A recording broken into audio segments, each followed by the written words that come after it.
챗GPT 하나가 중요한 게 아니라 똑똑한 AI 기반의 서비스를 누구나 만들 수 있게 됐구나. 제2의 다음, 제2의 카카오톡, 제2의 배달의 민족, 제2의 우버와 에어비앤비가 나올 수 있는 그런 모멘텀이 만들어졌어요. 젠AI, 이 챗GPT, 챗봇 기반으로 커머스가 바뀐다면 어떤 걸까? 마켓 컬리가 챗GPT화 된다면 뭘까? 배달 시장이 챗GPT 기반으로 제공된다고 하면 뭐가 달라질까? 사주풀이와 운세 상담도 바뀔 수 있어요. 수많은 사주풀이 전문가들이 나오는 거죠. 심지어 이 사주풀이 전문가는 터키어도 해, 불어도 해, 미국 대상으로 서비스도 할 수 있어. 내가 하는 게 아니라 내가 집어넣어서 가르친 얘가. 내년도는 AI 앱스토어의 원년이 될 것이다. 우리 부사장님 이제 얼굴에 막 이렇게 생기가 막 돌고 있습니다. 저도 사업을 해볼까? 여러분 안녕하십니까? 최지용 교수입니다. 최근에 IT의 새로운 바람들이 계속 불고 있죠. 정말 감을 잡을 수 없는 그런 새로운 세계들이 이게 펼쳐지고 있는데요. 무슨 혁명적인 일들이 일어나는 건지에 대한 부분이 너무너무 궁금합니다. 그래서 최근에 IT 트렌드 2024를 지은 김지현 부사장님, 여러분들 잘 아시는 분이시죠. 최근에 저수를 하셨는데 그 내용이 너무 궁금해서 뵙게 됐습니다. 일단 IT 트렌드 2024 출간 축하드립니다. 아유, 감사합니다. 예. 네. 근데 저수를 통해서 저희도 많이 배우고는 있는데 만드시는 분은 너무 힘드실 것 같아가지고. 또 즐기니까 또 재미도 있고요. 연구하다 보면 새로운 것도 알게 되고. 예, 네. 마치 공부 잘하신 분이 제일 쉬웠어요. 이 얘기하는 거하고 거의 비슷한 것 같습니다. 네. 일단 굵직굵직한 변화부터 여러분들에게 한번 말씀을 좀 드리는 걸 좀 권하고 싶습니다. 예, 가장 크게 봐야 될 거는 AI의 본격화인 것 같아요. 올해 상반기가 정말 뜨거웠죠. 챗GPT 때문에. 예. 그런데 내년도는 더 뜨거워질 것 같아요. 마치 2006년도였던가요? 아이폰이 나왔던 게 나오고 나서 끝이 아니라 시작이었잖아요. 그 이후에 안드로이드 폰 나오고 또 폰 안에 수많은 앱들 나오고 그러면서 모바일 생태계가 만들어졌잖아요. 지금은 더 이상 스마트폰 얘기를 하는 게 아니라 그 안에서 동작되는 수많은 서비스 얘기를 하고 그 서비스가 수많은 산업을 바꿨죠. 카카오티는 교통산업을 바꾸고 마켓컬리는 마트를 가는 방식을 바꾸고 배달의 민족은 음식 배달 시켜먹는 방법을 바꾸고 앱을 통해서 정말 우리의 모든 생활들이 확 변하는 그런. 저는 이제 이런 걸 보면서 일상이 먼저 바뀌고요. 일상이 바뀌면 사회가 바뀌고 사회가 바뀌면 산업의 구조가 바뀌거든요. 그러면 기업이 변화와 혁신을 해야지만이 생존할 수 있고 그러게 되면 그게 문화가 되더라고요. 우리가 보통 얘기하는 디지털 트랜스포메이션의 이야기하고 거의 비슷한 맥락의 흐름이네요. 맞아요. 아니 저희도 느끼고는 있었지만 이렇게 정리를 잘 해주셨으니까. 그러면 AI를 통해서 이렇게 바뀌는 것들. 제가 가트너의 10대 기술 변화를 봤더니 10개 중에 한 4, 5개가 뭐 AI 플랫폼에 뭐 AI 생성형의 어떤 변화, 콘텐츠가 AI를 통해서 그래서 한 4, 5개가 AI라고 하니까 지금 부사장님 말씀을 통해서 가장 큰 키워드는 AI의 생활화 또는 산업화 뭐 이런 말씀이시죠. 맞아요. 근데 이제 주목해서 봐야 될 건 사실은 챗GPT 하나만 놓고 보면 마치 카카오톡이나 페이스북이나 유튜브 같은 신규 서비스 하나에 불과하거든요. 그건 찻잔 속의 태풍인데 챗GPT를 가능하게 한 기술과 또 오픈 AI라고 하는 회사가 챗GPT를 제공하면서 서비스했던 다양한 UI, 채널 이런 것들을 생태계를 만드는 거에 우리 주목을 해야 되거든요. 그렇죠. 다른 말로 말하면 챗GPT 안에 수많은 서비스가 들어올 수 있고 챗GPT와 같은 서비스를 누구나 만들 수 있고 이러면 그건 찻잔 속의 태풍이 아니라 쓰나미거든요. 엄청난 큰 변화. 그런 측면에서 내년도는 AI 앱스토어의 원년이 될 것이다 이렇게 생각하는 거죠. 그 앱스토어라고 하면 누구나가 접근 가능하고 누구나가 생산 가능하고 누구나가 사용 가능한 걸 얘기하는 거잖아요. 그렇죠. 물론 뭐 챗GPT가 그런 파급력은 있지만 이게 아주 여기저기 다 들어간다는 말씀인데 이렇게 보면 될 것 같아요. 저는 항상 이 IT 트렌드를 볼 때 과거에서 많이 이제 느끼고 배우거든요. 예전에 웹이 막 본격화됐을 때 홈페이지를 만들어서 기업들이 서비스를 제공했죠. 그러다가 툴이 좋아졌어요. 홈페이지를 누구나 만들 수 있는 나무 웹 에디터. 나무 웹 에디터. 너무 오래된 용어라.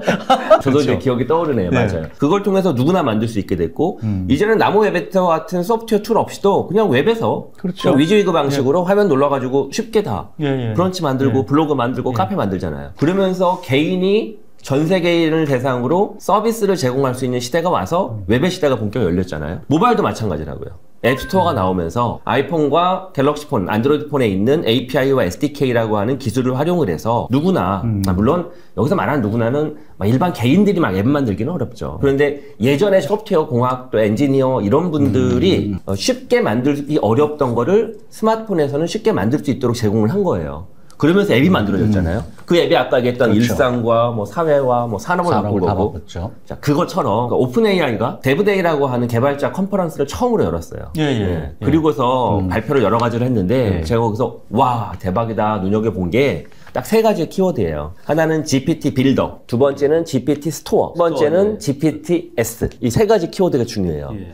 GPT 빌더가 뭐냐? 나모 앱 에디터 같은 거예요. 아이폰에 있는 API나 SDK 이용해가지고 쉽게 앱을 만들어줄 수 있는 툴이라고 보면 돼요. 그러니까 누구나 챗GPT와 같은 그런 챗봇, AI 서비스를 만들 수 있는 거죠. 두 번째 GPT 스토어는 앱 스토어예요. 구글 플레이 스토어처럼 거기 가면 수많은 개인들이 만든 수많은 앱들을 볼 수 있는 거죠. AI 앱들을. GPT-S가 바로 앱입니다. 그러니까 수많은 사람들이 GPT를 이용해가지고 자기만의 생성형 AI 서비스를 만든 게 GPT-S죠. 그러면 스마트폰 모바일 기반으로 수많은 앱이 만들어졌던 것처럼 이 생성형 AI를 이용을 해서 많은 사람들이 자기만의 챗봇과 새로운 AI 서비스를 만들어서 제공할 수 있게 되는 거죠. 엄청난 변화인데요? 엄청난 변화예요. 챗GPT 하나가 그게 중요한 게 아니라 똑똑한 AI 기반의 서비스를 누구나 만들 수 있게 됐구나. 제가 소름이 탁 끼치는 게 지금 부사장님이 말씀하신 예전에 앱이 들어왔을 때 그 흐름대로 가는데 네네. 2007년에 아이폰 들어와가지고 2007년 후반에 그렇죠. 앱 들어오고 2008년에 안드로이드 그렇죠. 들어와서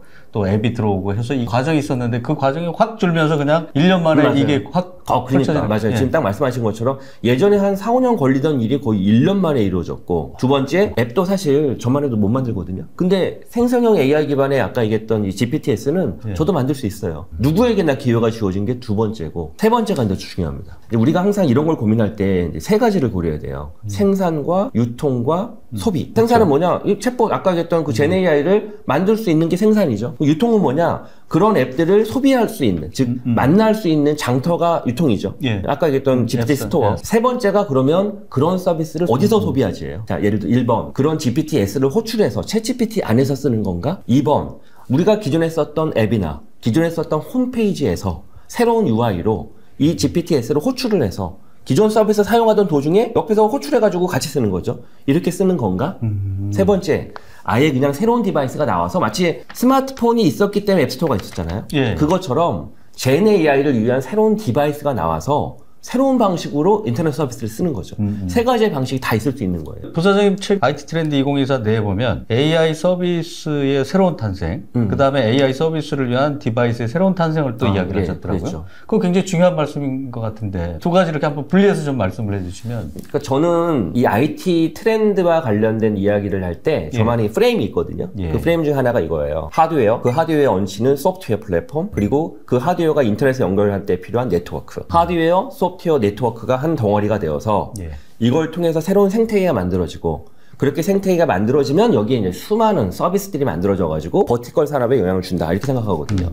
예를 들어 컴퓨터가 있어서 그 컴퓨터에 윈도우가 있어서 그리고 그게 초고속 인터넷망과 연결이 돼서 웹이 나왔고 웹이 나와서 네이버가 나오고 다음이 나오고 그랬잖아요. 그 다음이 스마트폰이 있어서 그 위에 iOS와 안드로이드가 있어서 그렇죠. 그리고 4G LTE가 있어서 예. 모바일 생태계가 만들어졌고 그래서 카카오톡, 틱톡, 인스타그램 나온 거잖아요. 예. 그것처럼 젠 AI는 기존에 있었던 PC 중심, 스마트폰 중심 이 안으로 들어가서 그 안에서 제2제3의 서비스의 혁신을 만들 것이냐라고 하는 측면도 있고 그게 아니라 이 AI는 새로운 IT 플랫폼을 만들 수 있는 촉매제 역할을 할 수 있어. 예. 그러면 이제 새로운 하드웨어가 나와야 되고 새로운 소프트웨어가 그렇죠. 나와야 되고 새로운 네트워크가 나와야 되는 생겨야 거죠. 되고. 그러면 AI를 위한 AI가 가장 잘 적합해서 쓸 수 있는 새로운 IT 플랫폼이 만들어지는 거죠. 그런 면에서 지금까지 챗GPT 제가 봤던 건 컴퓨터에서 사용하고 스마트폰에서 사용하는 거거든요. 예. 그거는 그나물의 그 밥이에요. 그 그렇죠. 안에서 동작되는 거예요. 거기서만 동작되는 맞아요. 거고. 그런데 챗GPT가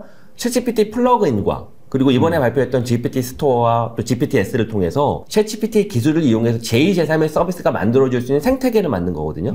제 관심사는 그 생태계가 웹에서, 모바일에서만 존재할 거냐? 아니야. 새로운 디바이스와 새로운 예, 플랫폼에서 어떤 의미인지 이직이 되어서 알겠습니다. 더욱더 진화 발전할 것이냐? 라고 하는 관점에서 후자도 있다는 거죠. 전자도 그렇죠. 있지만. 예. 후자가 되어야 더욱더 규모가 큰 파괴적인 규모가 겁니다. 우리가 통상적으로 서드 파티의 도움을 받아야 이 생태계가 커지고 자연 발생적으로 돌아가듯이 그렇죠. 이게 만드는 사람들끼리의 자기 라운드가 아니라 지금 앱스토어를 만들고 그런 서비스와 디바이스가 생기면서 확장이 엄청 된다라고 그렇죠. 하는. 맞습니다. 그럼 저희 학생들에게도 엄청 기회가 있고 엄청이죠. 예를 들면 제2의 다음 제2의 카카오톡, 제2의 배달의 민족, 제2의 우버와 에어비앤비가 나올 수 있는 그런 막 모멘텀이 만들어졌어요. 아, 우리 부사장님 이제 얼굴에 막 이렇게 생기가 막 돌고 있습니다. 저도 사업을 해볼까. 아니, 이거는 그 엄청난 기회잖아요. 근데 이런 인사이트를 저희가 주시는 거는 너무 감사한데, 어떤 분들은, 이것도 위협이다, 막 이렇게 생각하시는 분들도 있고. 위기라고 생각할 수 있죠. 왜냐하면 그 기억나세요, 혹시? 옛날 도스에서 정말 사람들이 많이 쓰던 디렉토리 관리 서비스예요. MDIR. MDIR이죠.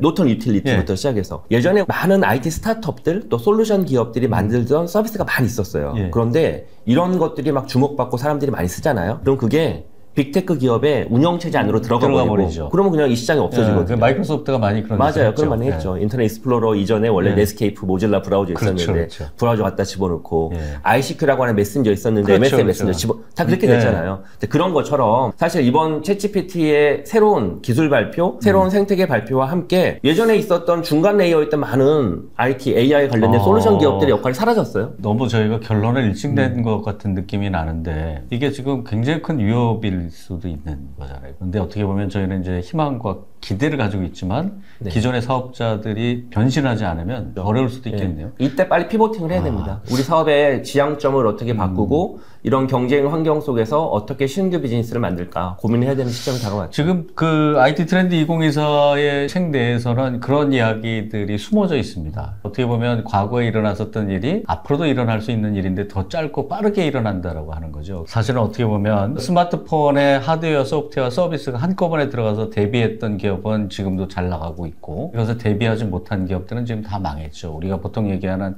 MP3나 전자사전이나 네이비게이션이나 뭐 기타 등등 하물며 카메라까지도 그렇게 됐었는데 그때도 엄청 빠르다고 했는데 지금은 부사장님 말씀은 그거보다도 무지 빠르다라고 하는 거잖아요. 근데 그게 지금 말씀하신 서비스와 하드웨어가 같이 나오고 스토어까지 같이 나와 버렸으니까 희망적인 얘기를 좀 하시죠. 우리 학생들과 이런 걸 개발하는 친구들에게는 엄청 기회일 텐데.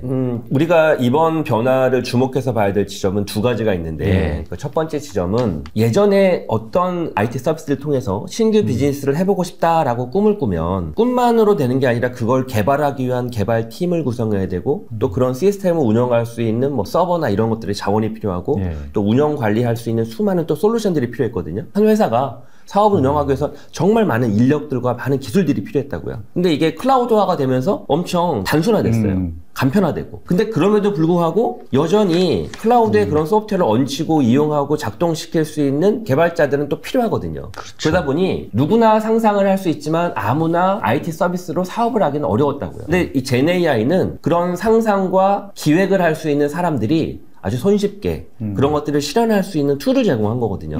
그래서 물론 중간에 원래 그런 역할을 했던 솔루션 기업이나 IT 기업들의 역할들은 사라진 건 사실이나 오히려 더 많은 사람이 손쉽게 다양한 비즈니스와 서비스를 만들 수 있는 기회를 제공했다는 건 또 다른 포인트거든요.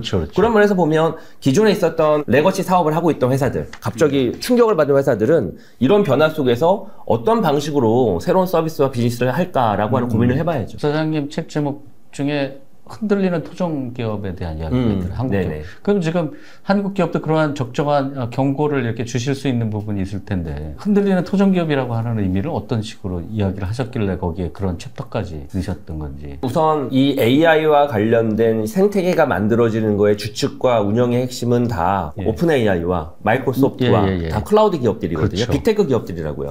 덩치 어마어마하게 큰. 그 원천 기술도 다 그거 기반으로 운영되고 있고 넘사벽이라고요. 예를 들면 한국에서 구글 유튜브 그리고 넷플릭스는 그 어떤 한국에 있는 기업들이 영역이 넘보질 못해요. 월등히 높거든요. 하지만 검색 시장만큼은 메신저 시장만큼은 여전히 한국 기업들의 위상이 높죠. 그렇죠. 아직 시장 점유율을 뺏기지 내 시장을 지킨 거거든요. 어떻게 지킬 수 있었느냐라고 놓고 보면 한국 시장의 특성에 맞게끔 발빠르게 서비스를 제공하면서 한국 사용자들의 입맛에 맞는 서비스를 계속 커스터마이징해서 제공했기 때문에 살아남았죠. 기술력이 아니라 사용자들의 눈높이에 맞는 서비스를 계속 제공할 수 있는 그 운영의 노하우를 가지고 살아남았거든요. 그것처럼 원천 기술은 그냥 가져다 써두세요. 이제는 더 이상 빅테크 기업이 가지고 있는 오픈 AI의 그런 LLM 기술을 흉내내기 어렵다고요. 가져다 쓰면 되는데 중요한 건 가져다가 빨리 한국 사용자들이 좋아할 만한 서비스는 뭘까? 어떤 입맛에 맞는 서비스를 제공하는 게 좋을까? 그 아이디어를 가지고 서비스를 제공해야 되죠. 배달의 민족은 한국에 있는 기업이 한국의 야식 배달 시장의 특성에 맞게끔 가장 먼저 발빠르게 제대로 서비스를 운영하면서 이렇게 고도성장했거든요. 마켓컬리도 마찬가지죠. 당근마켓도 마찬가지라고요. 한국의 문화에 가장 어울리는 서비스는 뭘까? 그 아이디어를 가지고 이 젠AI 기술을 이용해서 서비스 위에서 경쟁하는 거죠. 아래에서 경쟁하는 게 아니라. 그러면 제가 좀 근본적인 질문을 훅 드리면 우리가 거대 LLM에 대한 그런 기술이 이미 뒤처졌기 때문에 거기에 맞춰서 발빠르게 나가자라는 말씀인지, 아니면 그래도 할 수는 있지만 이게 우리가 더 잘하니까 이렇게 하는 거라든지, 저는 마치 우리가 그걸 못했기 때문에 발빠르게 여기에 적응해서 나가자 이런 말씀으로 좀 들리기도 해서. 이렇게 이해하시면 될 것 같아요. 꿈을 꾸고 도전을 하고 거기에서 기회를 잡을 수 있는 기업은 있어요. 많진 않지만. 자, 예를 들어 삼성전자는 운영체제 개발에 실패했죠. 하지만 꾸준한 도전을 했다고요. 바다, 타이젠. 그렇지. 그리고 그런 노력이 있었기 때문에 가전기기와 관련된 부분에서 스마트폰 쪽 관련해서는 스마트 싱즈부터 시작해서 또 향후에 새로운 디바이스가 나왔을 때 OS의 꿈을 꾸어볼 수 있는 한국의 전자 가전 제조업체로서만 아니라 소프트웨어 파워를 가진 기업으로서 성장할 수 있는 발판을 만들어놨다고요. 근데 아무나 할 수는 없다고요, 그거를. 자, 예를 들어 아까 LLM은 네이버 하이퍼클로버 할 수 있죠. 잘하고 있고. 그러면 네이버 하이퍼클로버처럼 카카오도 할 것인가? 삼성전자도 할 것인가? 꿈을 꿀 수 있는 기업이 있고 없는 기업이 있는 거죠. 그걸 구분해서 해석을 해야 되고, 근데 대부분 이 강의를 듣는 시청자분들은 삼성전자 근무하거나 네이버 근무하시는 분들보다는 개인도 많을 것이고 중소제조업체도 많을 것이고 되게 다양하잖아요. 그렇죠. 학생들도 많이 보고. 그러면 이런 분들이 LLM을 만들 수는 없는 거잖아요. 이제는 LLM이나 이런 단어는 머릿속에서 지우고 서비스 경쟁을 해야 된다. 위에서. 이제 가져다 쓰면 되는 거예요. 필요한 거는. 중요한 건 이제는 비즈니스 경쟁력. 어떤 서비스를 만들어서 어떤 시장을 개척할 것인가, 그 아이디어가 중요한 거죠. 그래서 그 토종의 어떤 한국 기업들이 흔들린다라고 하는 이야기는 우리 기업들이 가능하면 빨리 적용해서 그러한 서비스를 빨리 내놨으면 좋겠다라고 하는 말씀을 그냥 제가. 그러니까 우리나라의 개발자들이나 기업의 특성은 굉장히 빠르다. 그래서 아직까지는 빠르기 때문에 이게 적응력이 굉장히 뛰어나다. 저도 그 말씀 좀 동감하고요. 아까 클라우드 얘기를 하셨는데 제가 약간 두려운 건 뭐냐면 LLM을 가지고 있는 기업들이 이제 누구나가 다 LLM을 만들고 거기에 인공지능 앱을 만들어서 쓸 수 있게끔 한다라고 하는 것이 대부분 다 그 클라우드 기업에 들어가다 보니 결국 거기에 종속이 되는 듯한 그 다음에 뭐 데이터라든지 서비스라든지 그런 것들이 모두 워칭이 되고 그런 거에 대한 두려움이 좀 이렇게 있거든요. 그러니까 결국 근본 기술을 갖지 못했다, 뭐 그건 둘째치고 이게 손쉽게 쓴다라고 하는 것과 그런 것이 약간 좀 상반되지 않나라고 하는 생각이 있고요. 그러다 보면 빈익빈 부익부가 또 이렇게 막 가중화되는 거 아닌가, 뭐 이런 생각도 들고. 지금 우리 국내에 있는 예를 들어 쿠팡이든 마켓컬리든 배달의 민족에 이르기까지 수많은 인터넷 서비스들 중에서 클라우드 안 쓰는 기업은 없을 거예요. 다 쓰죠. 어디 걸 쓰느냐? 당연히 해외에 있는 3사, 마이크로소프트, 구글, 아마존 걸 쓰고 또 이제 일부에 따라서 이제 네이버 쓰죠. 이런 인터넷 서비스 기업이 이미 벌써 모바일에서도 사업을 운영하면서 이걸 쓰는 거와 관련해서 문제가 있네, 종속당하는 거 아니야, 이런 걱정 안 하죠. 전혀. 오히려 적극적으로 써야죠. 중요한 건 클라우드 기업들과 경쟁하는 게 아니라 그 각각의 하고 있는 버티컬 서비스 산업, 그쪽에서 경쟁하는 거거든요. 그쪽 영역만 공고히 하게 되면, 예를 들어 아마존이 한국에 있는 배달의 민족에 관심이 있을 리 없죠. 관심이 있다 하더라도 그 시장을 진출해가지고 잘 하리란 보장도 없고요. 왜냐면 이미 자리를 잘 잡았으니까. 그거 아주 중요한 말씀인데. 그러면 우리가 사실은 그 상위 개념의 서비스를 제공하거나 이런 기업에 대한 신경보다 사실은 동종업계에 대한 부분이 더 걱정이 되는 부분이지. 그러니까 지금 고민은 이런 것 같아요. 예를 들어 커머스도 종류가 여러 가지죠. 오픈 마켓플레이스부터 시작해서 쿠팡처럼 그렇게 직매입 기반으로 하는 것도 있고, 마켓컬리처럼 특정 음식 재료만 기반으로 하고, 쇼핑 쪽도 있고 패션 쪽도 있고 되게 다양하잖아요. 자, 그러면 젠AI, 이 챗GPT, 챗봇 기반으로 커머스가 바뀐다면 어떤 걸까? 마켓컬리가 챗GPT화 된다면 뭘까? 배달 시장이 챗GPT 기반으로 제공된다고 하면 뭐가 달라질까? 그런 고민을 해야죠. 기존에 존재하던 서비스들이 챗GPT 기반으로 바뀌었을 때, 이 지점에서 챗GPT를 통해서 제공하는 게 기존보다 서비스 경쟁력이 있겠네, 더 낫겠네, 그런 고민이 한 축이 있고, 2번은 없었던 거. 기존에는 인터넷 서비스 중에서 그런 서비스가 없었는데 챗GPT와 같은 서비스가 기술이 됐기 때문에 이제는 가능해지는구나 라고 하는 영역도 있죠. 예를 들면 이런 영화 허 있죠. 옛날에는 미래 뭐 공상과학에서만 말도 안 되는 거라 생각했는데, 처음에 재밌었죠. 그렇죠. 이제는 허가 가능해지겠네 라고 생각할 수만 있는 게 아니라 이미 있어요. 리플리카, 이루다. 근데 리플리카, 이루다는 사실은 엄밀히 말하면 생성형 AI 기반은 아니라서 어쨌든 기존 서비스인데 어쨌든 이미 있고, 이제는 AI 컴퍼니언이라고 그래. 이런 서비스를 가리켜서. 대표적인 게 캐릭터 AI, 그 다음에 파이, 인플렉션 AI, 그리고 제피 계속 나오고 있습니다. 정리를 하면 챗 GPT라고 하는 그 기술, LLM 기술과 이 대화형 방식의 UI가 그냥 뭐 검색을 하거나 어떤 정보를 물어보거나 지식에 대해서 어떤 연구를 하거나 이런 쪽으로만 쓰이는 게 아니라 허처럼 대화할 수 있는 내 친구네, 이런 영역의 서비스가 계속 보물처럼 쏟아지고 있거든요. 이거는 과거에 웹이나 모바일에서는 제대로 하기 어려웠었거든요. 근데 이제는 누구나 제대로 해볼 수 있다고요. 제가 최근에 봤던 서비스 중에 정말 재밌었던 서비스가 티저 AI라고 했어요. 서비스가 지금은 접었더라고요. 뭐 하는 서비스냐면 데이트 앱이에요. 그러니까 데이트 시장도 바뀔 수 있는 거예요. 티저 AI는 여성이 내 데이터를 다 올립니다. 데이터 그라운딩을 하는 거죠. 챗GPT에다가 일기장을 올릴 수도 있고, 내가 뭘 좋아하는지도 올릴 수 있고, 페이스북에 있는 글도 올릴 수 있고, 올리면 디지털 아바타가 만들어져요. 나하고 닮은. 그러면 얘는 나를 잘 알고 있는 나인데, 그럼 얘가 뭘 하느냐? 남성들과 대화를 해요. 내가 하는 게 아니라 얘가. 그러면 나는 시간적 제한 때문에 하루에 뭐 한 명도 못 하는데 얘는 10명이건 20명이건 심지어 동시에 할 수도 있어요. 그래서 찾아줍니다. 아, 이 남성이 내가 가장 좋아할 만한 것 같아. 그러면 얘가 나를 이렇게 연결시켜줘요. 근데 저는 이런 데이트 앱을 바꾼 거예요. 그러면 나는 그게 아니라 IT 구루 김지영, 제가 그동안 써왔던 책, 브런치에 있는 글, 그리고 수많은 이메일 내용 다 데이터 그라운딩 해가지고 IT 구루 김지원을 만드는 거죠. 그럼 얘는 뭘 하느냐? 모든 질문에 답하는 거예요. 제가 다 못하거든요.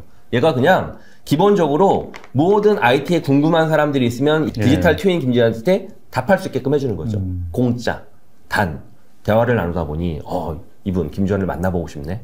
강의를 하고 싶네. 컨설팅을 받고 싶네. 그럼 이제 유료 가능해지는 거죠. 지금 말씀하신 게 사실은 몇 년 전만 해도 공상과학 같은 얘기였는데 지금 이제 그게 가능해진 거고, 어떻게 보면 허도 그때 당시에는 굉장히 신기하고 재밌게 봤지만 지금 나오면 뭐 당연한 걸 저렇게 이렇게. 이게 지금 말씀하신 부분들은 대부분 다 이미 이루어지고 있는 것들인데 이게 몇 년 사이에 이렇게 확 바뀐다는 게 참 대단한 거예요. 근데 그 엄밀히 말하면 저는 이런 게 올 상반기까지만 해도 불가능했는데 챗GPT 나오고 아까 했던 스토어 나오고 뭐 GPT-S 나오고 GPT 빌더 나오고 이러면서 이거 이제 가능해지겠네. 그러면 수많은 분야의 전문 상담 챗봇들을 만들 수 있는 거예요. 그리고 각 버티컬 영역에서도 예를 들어 저만 해도 이제 기계식 키보드 매니아거든요. 그럼 키보드를 어떤 걸 사는 게 좋을까? 대화를 할 수 있는 그런 키보드 전문 상담 챗봇을 만들 수도 있죠. 얘한테만 물어보면 전 세계에 있는 모든 키보드에 대해서 막 줄줄 읊어주는 거죠. 그리고 나 구매할래? 라고 하면 얘가 수수료를 10% 챙길 수도 있죠. 사주풀이와 운세 상담도 바뀔 수 있어요. 사주풀이 운세 상담은 요즘엔 대부분 전화로 많이 하거든요. 혹은 줌 같은 화상 통화로도 하거든요. 그러면 쫙 얼굴들이 있습니다. 사주풀이 하시는 분들, 전문가분들 프로필도 쫙 나오고 이 중에서 고르는 거거든요. 자, 근데 사주풀이는 엄밀히 말하면 정형화돼 있어요. 그분들이 사주풀이를 할 때 태어난 날짜 물어보고 시간 물어보고 그 다음에 역학 풀어가지고 거기에 자기만의 데이터를 집어넣어가지고 대화를 해주는 거거든요. 그러면 수많은 사주풀이 전문가들이 나오는 거죠. 심지어 이 사주풀이 전문가는 터키어도 해, 불어도 해, 미국 대상으로 서비스도 할 수 있어. 내가 하는 게 아니라 내가 집어넣어서 가르친 얘가. AI를 통해서 다 바뀌는 거죠, 진짜. 근데 그게 중요한 건 꼭 챗 GPT라고 하는 모습으로 할 필요 없다고요. 얘가 전화 상담으로 할 수 있어요. 사용자는 모르는 거죠. 채널은 어차피 기존 걸 이용해도 된다고요. 그래서 아까 제가 말씀드렸던 게 이 챗 GPT와 같은 이런 챗봇, 이런 신규 서비스를 볼 때 우리가 주목해서 볼 건 생산과 유통과 소비인데 생산과 유통을 알겠는데 소비를 어디서 할 것이냐? 기존 전화기로 할 것이냐? 스마트폰 앱으로 할 것이냐? 홈페이지에서 할 것이냐? 아니면 새로운 디바이스가 출현해서 새로운 기회를 만들어줄 것이냐. 지금 말씀하신 걸 정리하면 새로운 디바이스가 나와서 그것을 해줄 수도 있지만 기존에 있는 속 알맹이가 AI로 바뀌어서 기존에 있는 서비스들도 다 할 테니 준비하십시오라고 하는 이야기. 맞아요. 맞습니다. 우리 기업들이 그 스몰 LLM을 만들고, 그러니까 자기 자체적으로 LLM을 만드는 게 막 유행처럼 이렇게 번지고 있는데 SLLM이라고 부르죠. 그거를 부사장님께서는 어떻게 건전하다고 보이세요? 아니면 이게 하나의 코스트로 또 잘못되는 거 아닌가? 뭐 이런 걱정도. 지금 모든 기업에서 사실은 방향을 정한 게 SLLM을 만들어서 우리끼리 서비스를 하자. 뭐 이렇게 됐는데 이건 이렇게 해석하면 될 것 같아요. 클라우드의 용어 중에서 하이브리드 클라우드라고 있죠. 퍼블릭 클라우드와 프라이빗 클라우드. 퍼블릭 클라우드만 믿고 쓰자니 1번 기업 보안 문제도 걸려. 2번 경쟁 차별에 있어서도 뭔가 한계가 있을 수 있어. 3번 비용이 너무 많이 드네. 그래서 프라이빗 클라우드를 만들어서 보안 문제도 해결하고 혹은 우리 회사만의 독특한 형태의 뭐 파스나 사스 시스템을 만들어서 퍼블릭에는 없는 독자적인 프라이빗 클라우드 시스템을 구축해서 비용 부분도 최적화하고 경쟁 차별화도 꾀하고 그게 하이브리드 클라우드거든요. 저는 그거랑 비슷하다고 봐요. 기본적으로 소타 LLM, 즉 파운데이션 모델은 그냥 챗GPT가 됐든 뭐 엔트로피의 클로드가 됐든 이런 거 가져다 쓰면 되는데 이건 걱정되는 게 있어. 서비스를 쭉 운영하고 제공하다 보니 거기서 제공되는 기능을 계속 우리가 쓰다 보면 차별화의 문제도 생기고 기업 보안 문제도 있고 비용이 너무 많이 들 것 같은데 라고 한다고 하면 그때 SLLM을 꿈꿔볼 수 있죠. 당연히. 그래서 순차적일 것 같아요. 처음부터 그냥 아무것도 모르고 나는 잘 모르겠는데 못 믿겠어. SLLM이 이게 아니라 사용해보면서 클라우드 기반의 기본적인 기존 LLM의 파운데이션 모델을 API로 쓰면서 쓰다 보니까 이게 걸리고 저게 걸리고 비즈니스 문제가 뭐가 터지고 비용의 이슈가 생기고 이런 게 발견되었을 때 대안으로 찾아야지 처음부터 기계적으로 SLLM이 나온 거 같 이렇게 판단해서는 안 된다. 그 굉장히 중요한 말씀을 하셨는데 지금 대부분의 많은 기업들이 이제 그런 거에 대한 노하우가 없다 보니 사실 그냥 우리끼리의 SLLM을 만들자 뭐 이런 식의 결정을 굉장히 많이 하셨는데 부사장님 말씀은 가능하면 경험치를 가지고 자기 기업에 맞는 것을 사용하라. 그게 SLLM일 수도 있고 아니면 그냥 퍼블릭 LLM일 수도 있고. 그러니까 사실 아까 코파일럿도 말씀하셨는데 기업은 고민이잖아요. 이 코파일럿은 어떻게 가져와서 쓰는 게 도입하는 게 이런 고민을 한다고요.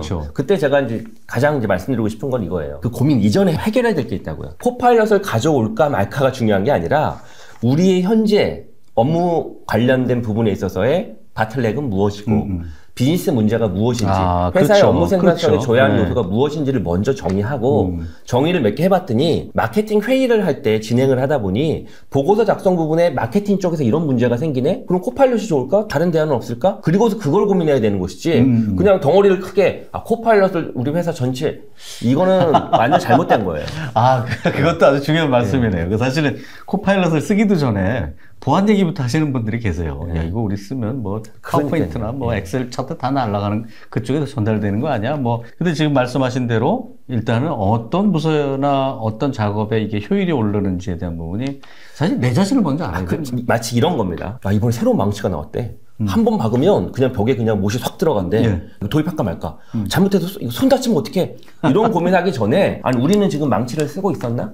우리 벽은 기존 망치가 맞나? 이거는 드릴로 나사를 뚫는 게 낫지 않나? 아니야. 우리는 벽에다 구멍을 내서는 안 되는 그런 사업이야. 그 액자를 붙여야 돼. 이런 고민을 하고 그 다음에 그럼 이 새로 나온 망치가 좋겠네를 판단해야 되는 거지. 그냥 기계적으로 새로운 망치 나왔대. 새 망치가 문제 있는 거 아니야? 다치면 어떡하지? 이건 완전히 주객이 전도된 거지. 새로운 것을 도입할 때마다의 고민을 다 풀어주시는 듯한 느낌인데 내 자신부터 알고 난 다음에 해야 되는 거네요.